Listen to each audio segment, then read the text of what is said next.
अन्नदाता अन्नदाता, नीत तुम्हारा अन्नदाता, पग पग पर है संग तुम्हारे अन्नदाता। लहू किसानों का बन के पसीना सींचता है धरती का सीना, मेहनत का तेरी हक दिलवाने, नई तकनीक नई खोज बताने। पशुधन को गुणवान बनाना, पौध सुरक्षा को सिखलाना, खेती के सब गुर समझाने, भारत का सरताज बनाने, आठों पहर है संग तुम्हारे अन्नदाता अन्नदाता। नमस्कार, मैं हूं आपके साथ शिप्रा झा। आप सभी दर्शकों का अन्नदाता के कार्यक्रम में स्वागत करती हूं। किसान का जीवन बहुत ही मुश्किल होता है। वो अपने खेतों में लंबे समय तक काम करता है, उसका ध्यान सदैव फसल में ही लगा रहता है। वे अपनी कड़ी मेहनत की ताकत पर अपना जीवन व्यतीत करते हैं और ऐसे ही किसानों की प्रगति के लिए हम खेती बाड़ी से जुड़ी हुई बहुत सी नई लाभकारी जानकारियां हर रोज सुबह लेकर आते हैं। तो चलिए कार्यक्रम शुरू करने से पहले देखते हैं क्या है आज के अन्नदाता में। करेला की फसल लगाकर किसान हो सकते हैं मालामाल।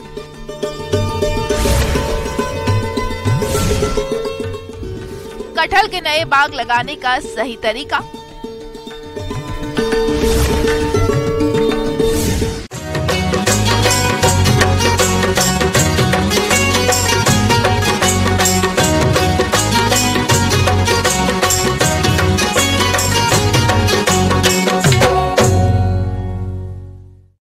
हमारे प्रदेश के अनेक किसान भाई सब्जियों की खेती करके अच्छा लाभ कमाते हैं। तो इसी लाभ को देखते हुए यदि आप भी खरीफ में करेला की खेती करना चाहते हैं तो इसके लिए उन्नतशील किस्मों का चयन कर वैज्ञानिक तकनीक से बुआई कैसे करें, इस बारे में जानकारी के लिए मिलते हैं कृषि वैज्ञानिक डॉक्टर मृगेंद्र सिंह से।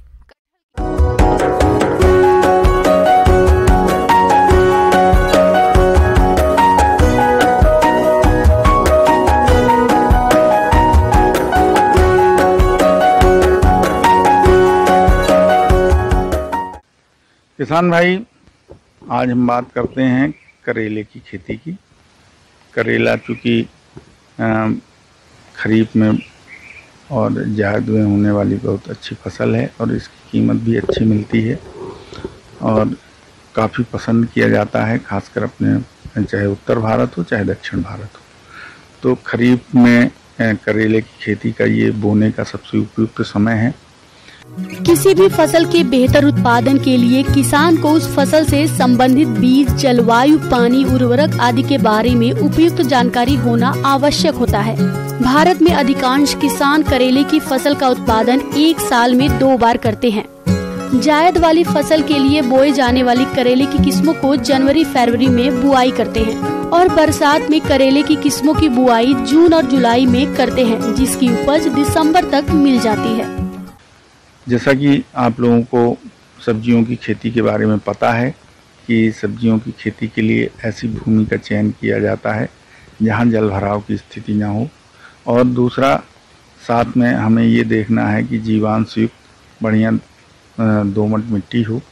किसान भाई खेत की तैयारी कर चुके होंगे, अन्यथा अगर तैयारी कर रहे हैं तो इसकी अच्छे से जुताई करके और पाटा समतल जमीन कर देनी चाहिए, ढेले वगैरह तोड़ देने चाहिए।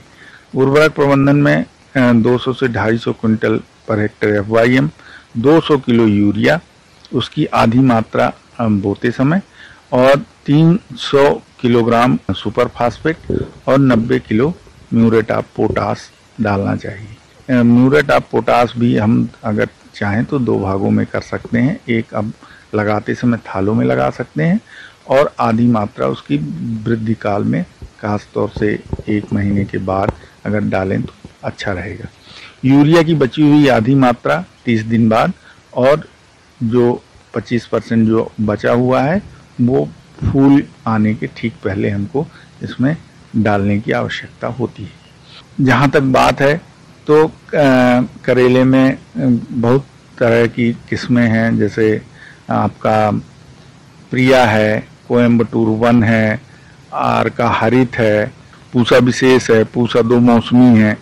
तो ये किस्में हैं जो बढ़िया फलन देती हैं।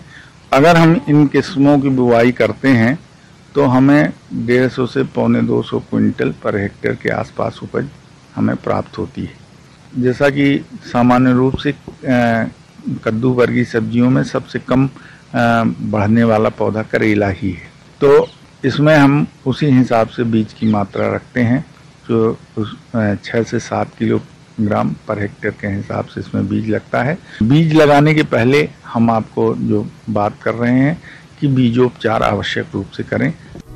प्रदेश में किसान फसलों का उत्पादन अपनी सहूलियत को देखते हुए करते हैं। कई किसान करेले के बीजों को सीधे खेत में बुआई कर देते हैं और कुछ किसान नर्सरी से पौध लाकर उनकी रुपाई करते हैं। हालांकि नर्सरी विधि अधिक लाभकारी और पौधों के लिए रोगमुक्त मानी जाती है। यदि आप खेत में सीधे बीज बोना चाहते हैं तो आपको सबसे पहले बीजों को लगभग 15 से 20 घंटे भिगो कर रखना चाहिए। इसके पश्चात बीजों की बुआई से लगभग 1 घंटे पहले थायरम दवा 3 ग्राम से प्रति किलोग्राम बीज की दर से उपचारित करके बुआई करना चाहिए। किसान भाई, अब बात करते हैं हम कि इसको लगाते समय कितनी दूरी रखनी चाहिए। दूरी हम 45 सेंटीमीटर बीज से बीज, पौधे से पौधे की दूरी, और रो टू रो की दूरी करीब 90 सेंटीमीटर के आसपास रखते हैं। एक थाले में 3 से 4 बीज बोएं और बाद में जब जर्मिनेशन हो तो सबसे स्वस्थ 2 पौधे रखकर बाकी के पौधे हम निकाल दें। बरसात में खास तौर से इसके लिए हमको इसके फैलने के लिए हमें सहारे की बनाने और ट्रेलिस बनाने की ज़रूरत होती है। या तो हम मंडप बना दें छोटे, या तो फिर हम जैसे ट्रेलिस बनाते हैं या कुछ उसमें गाड़ के उसको सहारा देने के लिए, क्योंकि अगर ज़मीन में बेल फैलेगी तो उसके जो फल हैं वो ज़मीन के संपर्क में आएंगे, नमी के संपर्क में आएंगे तो सड़ जाएंगे। इस चीज़ का किसान भाई विशेष रूप से ध्यान रखें। किसान भाई इस चीज़ का भी ध्यान रखें कि बरसात में घास फूस खरपतवार बहुत होते हैं, तो समय समय पर हमें इसकी निदाई गुड़ाई करते रहना चाहिए। बरसात में हालांकि सिंचाई की आवश्यकता नहीं होती है, लेकिन अगर 15 दिन से अधिक 10 से 15 दिन का लॉन्ग ड्राई स्पेल होता है तो खेत की नमी देखकर उसके हिसाब से आप इसकी सिंचाई करें। चूँकि करेले की फसल को मध्यम गर्म तापमान की आवश्यकता होती है, इसलिए खेत में जल निकास की उपयुक्त व्यवस्था होनी चाहिए। और मुख्य रूप से करेले की फसल बुआई से लगभग 2 माह या 60 से 75 दिनों में तैयार हो जाती है। फसल तैयार होने पर फलों की तुड़ाई, फलों का रंग, उनका आकार आदि को ध्यान में रखकर की जाती है। वैसे तो फलों की तुड़ाई मुलायम एवं छोटी अवस्था में ही कर लेनी चाहिए। फलों को तोड़ते समय इस बात का ध्यान रखें कि फलों के साथ में डंठल की लंबाई 2 सेंटीमीटर तक रखनी चाहिए। इससे फल अधिक समय तक हरे बने रहते हैं। फलों की तुड़ाई सुबह के समय करनी चाहिए और तुड़ाई के बाद फलों को छाया वाले स्थान में रखना चाहिए। तो ये अगर छोटी छोटी चीजें आप ध्यान रखेंगे तो निश्चित रूप से आपको अच्छी पैदावार प्राप्त हो। किसान भाइयों, अब लेते हैं एक छोटा सा ब्रेक।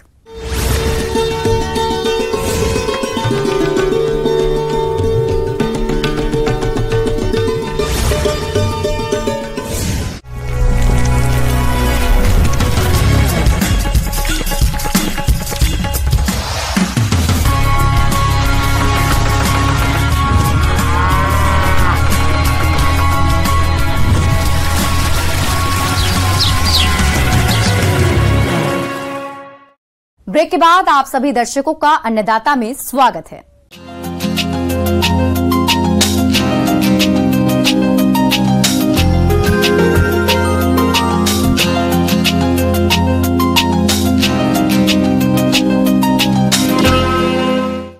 कटहल की बागवानी प्रदेश के कई क्षेत्रों में की जाती है। आमतौर पर किसान खेत की मेड़ों पर इसके वृक्ष लगाते हैं, लेकिन व्यावसायिक तौर पर इसके बाग लगाने से किसानों को अधिक मुनाफा हो सकता है। तो इसके लिए किसान कौन सी उन्नत किस्मों का चयन करें और नए बाग लगाते समय किन किन बातों पर खास ध्यान दें, इस बारे में बता रहे हैं बिरसा कृषि विश्वविद्यालय जिला रांची के कृषि वैज्ञानिक डॉक्टर पवन कुमार झा।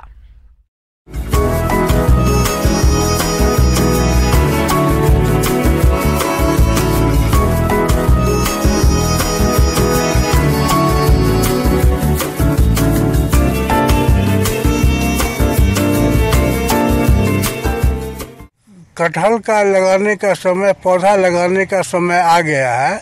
किसान भाई भली भांति जानते हैं।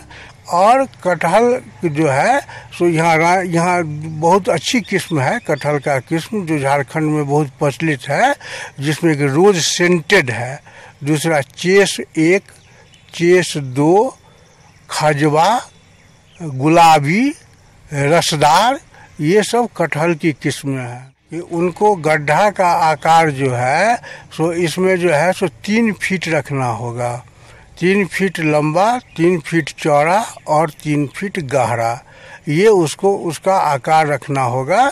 और उसको जो है ये गड्ढा भी भर चुके होंगे, और हम किसान भाई समझदार हैं, वो जो है उसमें 1 किलो चूना, 1.5 किलो करंज का खल्ली, 1 किलो SSP, आधा किलो जो है सो आपको MOP, ये इससे जो है, और ऊपर का मिट्टी, कभी भी नीचे का मिट्टी नहीं डालना है, ऊपर के वही उपजाऊ होता है, ऊपर का मिट्टी से उसको गड्ढा को हम लोग भर देते हैं।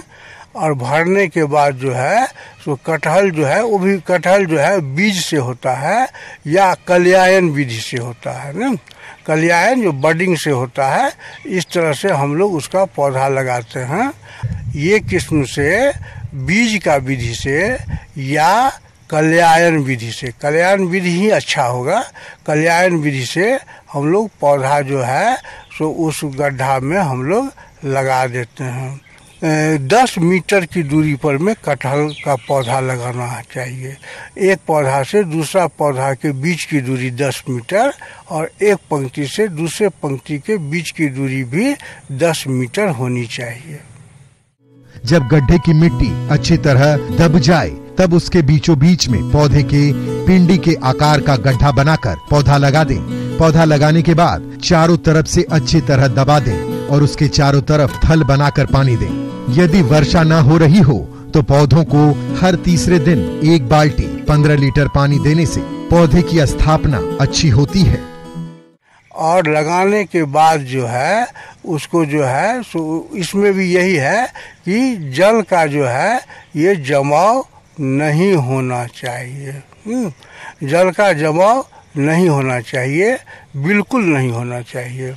और इसके लिए हम लोग बरसात के समय में एक पानी निकास नली लगाते हैं, जिससे पूरा पानी जो है बाहर जो है सो बह जाता है। उसके बाद इसमें हम लोग 3 साल का जब ये हो जाए तब हम लोग खाद की मात्रा जो है 3 साल तक हम लोग खाद की मात्रा बढ़ाते हैं। और उसमें हम लोग 10 से 15 किलो जो है सड़ी हुई गोबर की खाद, 1 से 1.5 किलो यूरिया, आधा किलो SSP और 400 ग्राम MOP डालते हैं। जो इसका उम्र बढ़ता है त्यों हम इसमें खाद की मात्रा बढ़ाते जाते हैं। और जब ये 10 साल का हो जाता है तब इसमें हम लोग 20 से 25 किलो गोबर का खाद, 1.5 किलो यूरिया, 1 किलो SSP और 500 ग्राम पोटाश प्रति साल डालते हैं। और कल्याण विधि से जो हम लोग लगाते हैं उसमें 2 साल से 3 साल के बाद उसमें फल आना शुरू हो जाता है। और कटहल में बहुत ज़्यादा फल लगता है और इसका मांग भी बाज़ार में बहुत है। और ये इससे किसान भाई बहुत अच्छा पैसा कमा सकते हैं। करीब 1 एकड़ में करीब 30 से 35 हजार रुपया किसान भाई इसमें कमाते हैं।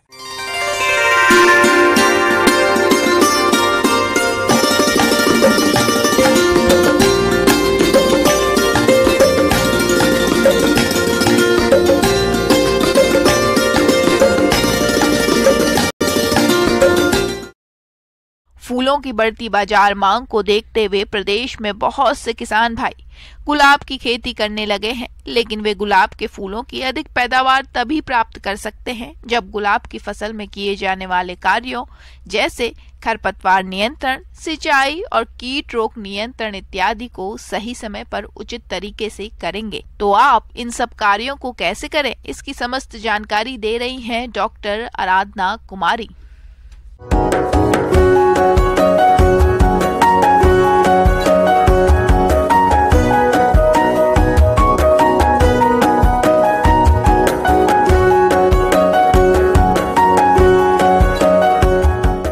आज आपको गुलाब की खेती कैसे करनी है, उसको देख रेख उसकी कैसे करनी है, इसके बारे में पूर्ण रूप से जानकारी दूंगी। तो सबसे पहले मैं आपको ये बताना चाहूँगी, अगर खर पतवार आता है तो उसे समय समय पर उसकी निदाई गुड़ाई जरूरी होती है, क्योंकि निदाई गुड़ाई नहीं करने से वो क्या होता है कि खर पतवार जो गुलाब के लिए जो भी आप पोषक तत्वों का प्रयोग करेंगे उसको ले लेंगे और गुलाब की आपकी पैदावार अच्छी नहीं हो पाएगी। तो समय पे निदाई गुड़ाई करें, संभव हो तो हाथ से करें, नहीं तो मैकेनिकल विधि से, साइकिल विधि से ये करें। खरपतवार नाशी का भी इस्तेमाल आप कर सकते हैं।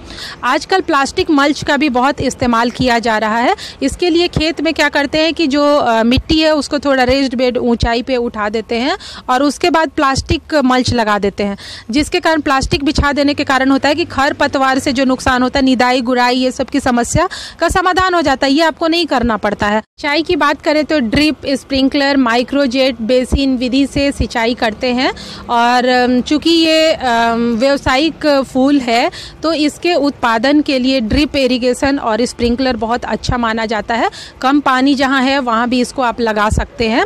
तो इससे देखा गया है कि जो उपज आती है बहुत अच्छी आती है, लागत भी कम आता है। तो हमारे किसान भाई इसको अपना सकते हैं और ये लाभप्रद होगा।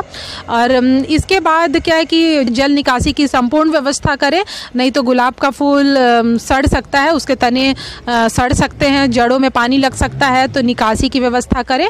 अगर निकासी की अच्छी व्यवस्था नहीं है तो मिट्टी, जड़ जहाँ है और शाखा जहाँ शुरू होती है तने, उस पर अच्छी मिट्टी उठा के जमा कर दे ताकि जड़ और तना में मिट्टी पानी ना लगे। गुलाब में कुछ कीटे भी आती हैं जिनके बारे में किसान भाइयों को जागरूक रहना है, जैसे एफिड्स, 2 स्पॉटेड माइट्स, बीटल, जापानी बीटल, थ्रिप्स, रोज स्लग बीटल, नीमेटोड्स, रोज चैफर, ये सब आते हैं जिसके लिए आप इंसेक्टिसाइड जो कीड़े मकोड़े का नाश करने वाले जो होते हैं उनको डालना चाहिए। पर एक बात ध्यान रखना चाहिए कि ये हमें तब तक नुकसान नहीं पहुंचाते जब तक इनका नंबर जो है, संख्या जो है इकोनॉमिक थ्रेशोल्ड लेवल से ज़्यादा ना हो जाए। तो अगर इसकी संख्या इकोनॉमिक थ्रेशोल्ड लेवल से कीड़े मकोड़े की कम रहती है तो आप कोई भी कीटनाशी का इस्तेमाल ना करें। अगर आप कीटनाशी का इस्तेमाल करते तो इकोनॉमिकली वो आपके लिए फ़ायदेमंद नहीं होगा। पर अगर उनकी संख्या ज़्यादा हो जाती है तो आप कीटनाशी का प्रयोग जरूर करें।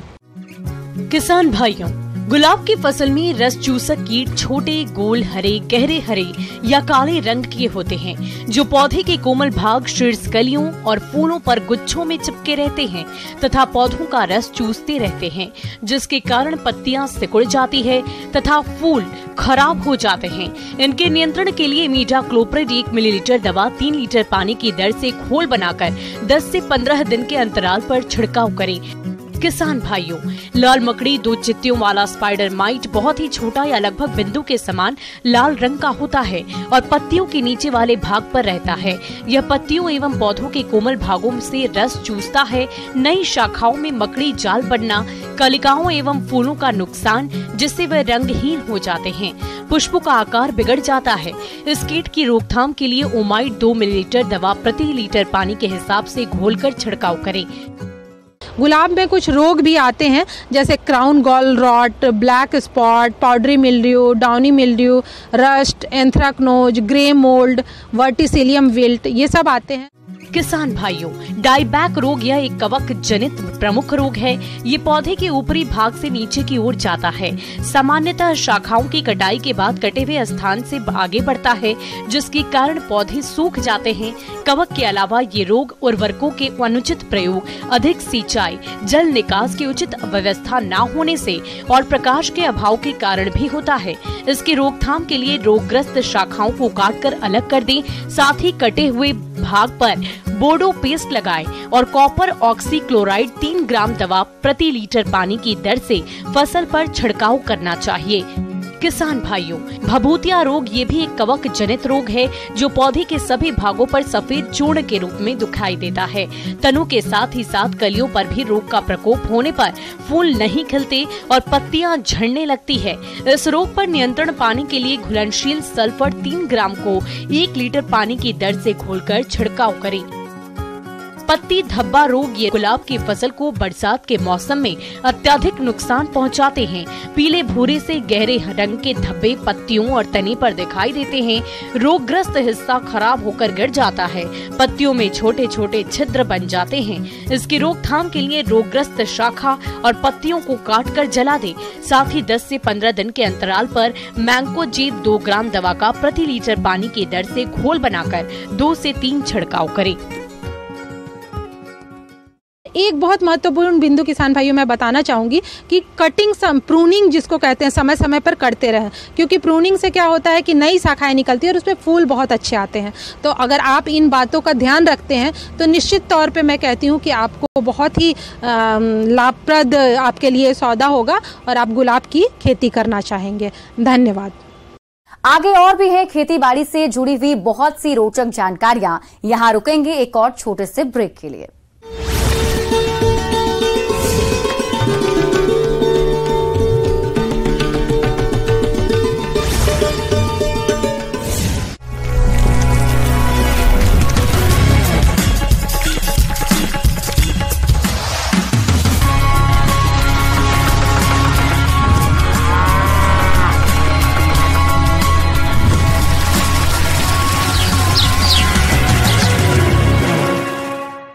ब्रेक के बाद एक बार फिर से आप सभी दर्शकों का अन्नदाता के खास कार्यक्रम में स्वागत है।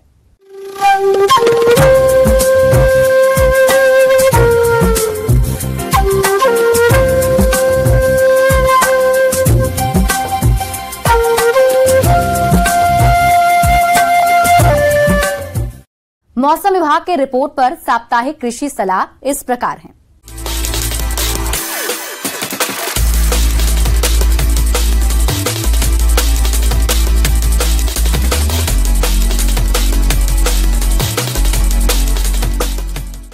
ग्रामीण कृषि मौसम सेवा, भारत मौसम विज्ञान विभाग, बिहार कृषि विश्वविद्यालय सबौर द्वारा भेजे गए मौसम पूर्वानुमान रिपोर्ट के आधार पर जिला भागलपुर और इससे लगे जिलों के किसान भाइयों को सलाह दी जाती है कि इन क्षेत्रों में आगामी 4 दिनों के दौरान हल्की से मध्यम बारिश की संभावना है। अधिकतम तापमान 33 डिग्री सेल्सियस और न्यूनतम तापमान 25 डिग्री सेल्सियस रहने की संभावना है। अधिकतम सापेक्षिक आर्द्रता 95% और न्यूनतम सापेक्षिक आर्द्रता 55% तक रहने की संभावना है। हवा की औसत गति 10 से 15 किलोमीटर प्रति घंटे की रफ्तार से रहेगी। ऐसे में इन क्षेत्रों के किसान भाइयों को सलाह दी जाती है कि वो वर्षा के पूर्वानुमान को ध्यान में रखते हुए सभी किसानों को सलाह दी जाती है कि सिंचाई और किसी प्रकार की छिड़काव न करें और खड़ी फसलों व सब्जियों नर्सरियों में जल निकास की उचित व्यवस्था करें ताकि बारिश का पानी खेत में जमा न हो सके। कद्दू वर्गीय और अन्य सब्जियों में मधुमक्खियों का बड़ा योगदान है क्योंकि वे परागण में सहायता करती हैं। इसलिए जितना संभव हो मधुमक्खियों के पालन को बढ़ावा दें। यह समय चारे के लिए ज्वार की बुआई के लिए उपयुक्त है। अतः किसान भाई पुसा चरी 9, पुसा चरी 6 या अन्य संकर किस्मों की बुआई करें। बीज की मात्रा 40 किलोग्राम प्रति हेक्टेयर रखें। तिल की कृष्ण, कालिका, प्रगति जैसी अनुशंसित किस्मों के साथ तिल की बुआई करने की सलाह दी जाती है। बीज की मात्रा 4 किलोग्राम प्रति हेक्टेयर रखें। किसान भाई वर्षाकालीन प्याज की पौध की रोपाई इस समय कर सकते हैं। जल निकास का उचित प्रबंध करें। इस मौसम में किसान ग्वार की बुआई कर सकते हैं। ग्वार की उन्नत किस्मों में पूसा 9 बहार, दुर्गा बहार की बुआई करें। मूली की उन्नत किस्मों में पूसा जेतकी की बुआई करें। लोबिया की उन्नत किस्मों में पूसा कोमल की बुआई करें। भिंडी की उन्नत किस्मों में पूसा E4 की बुआई करें।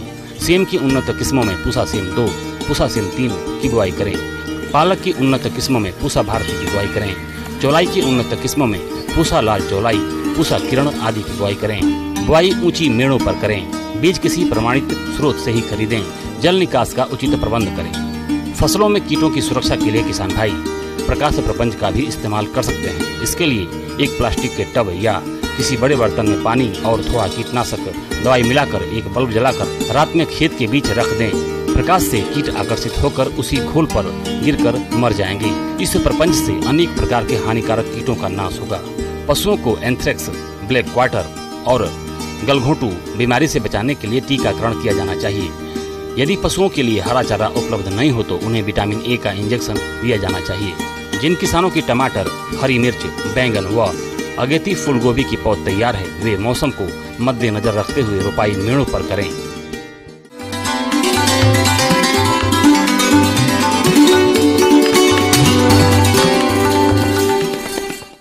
और आइए अब जानते हैं अन्नदाता निःशुल्क फोन के माध्यम से पूछे गए समस्याओं का समाधान। आज की अन्नदाता हेल्पलाइन में हमने जिस प्रश्न को शामिल किया है उसे पूछा है गांव खोरिया, जिला सिवान के राजाराम भारद्वाज ने। आपने मिर्च की रोपाई पर जानकारी चाहिए है तो इसके लिए देखिए कार्यक्रम का यह अंश। किसान भाइयों द्वारा मिर्च की खेती के लिए किस्मों का चुनाव अपने क्षेत्र के अनुसार ही करना चाहिए। काशी अनमोल, काशी विश्वनाथ, जवाहर मिर्च, अर्का सुफल, गायत्री प्रिया, पूसा ज्वाला, पूसा सदाबहार और भाग्य लक्ष्मी का चयन करके किसान भाई खेती कर सकते हैं। मिर्च की संकर किस्में काशी अर्ली, काशी हरिता, उजाला, तेजस्विनी, अग्नि, चैंपियन, सूर्या की खेती करके किसान अधिक पैदावार ले सकते हैं। सामान्य बीज की मात्रा 1.5 किलो प्रति हेक्टेयर लगती है और मिर्च की हाइब्रिड किस्मों के लिए बीज की मात्रा 200 ग्राम से 250 ग्राम प्रति हेक्टेयर लगती है। मिर्च के बीज की बिजाई करने से पहले उसको उपचारित कर लेना चाहिए ताकि बीज का अंकुरण सही हो। बीज को 3 ग्राम थीरम और 2 ग्राम कार्बेडिज्म प्रति किलो बीज से उपचार कर लेना चाहिए। इस प्रकार से 3 से 4 सप्ताह में नर्सरी पौध रोपाई के लिए तैयार हो जाती है। खेत की तैयारी के समय गोबर की खाद 25 टन प्रति हेक्टेयर डालकर खेत में अच्छी तरह से मिला देनी चाहिए। उर्वरक में urea 137 kilo, single super phosphate 187 kilo और म्यूरेट ऑफ पोटाश 50 किलो प्रति हेक्टेयर की आवश्यकता होती है, जिसमें नाइट्रोजन की आधी मात्रा, फास्फोरस और पोटाश की पूरी मात्रा पौध रोपाई के समय खेत में डालते हैं और बाकी बची नाइट्रोजन खड़ी फसल में डालते हैं। मिर्च की पौध की रोपाई करते समय पौधे से पौधे की दूरी का ध्यान रखें। किसान को लाइन से लाइन और पौधे से पौधे की दूरी 60 गुणा 45 और 45 गुणा 30 सेंटीमीटर पर रोपाई करनी चाहिए। रोपाई के बाद हल्की सिंचाई करनी चाहिए। सिंचाई की मात्रा मिट्टी और मौसम की स्थिति पर निर्भर करती है। किसान भाइयों, कृषि संबंधित समस्या और सुझाव के लिए आप हमें इस पते पर संपर्क कर सकते हैं। प्रोड्यूसर अन्नदाता news 18 Bihar Jharkhand, Ramoji film city Hyderabad 501512। साथ ही आप हमें ईमेल भी कर सकते हैं। हमारा ईमेल है p18annadatabihar@nw18.com। इसके अतिरिक्त आप हमें निःशुल्क हेल्पलाइन नंबर 1800889216 पर सोमवार से शनिवार सुबह 10 बजे से शाम 4 बजे के बीच संपर्क कर सकते हैं। अब समय हो रहा है आपसे विदा लेने का। कल इसी वक्त फिर से होगी आपसे मुलाकात। नमस्कार।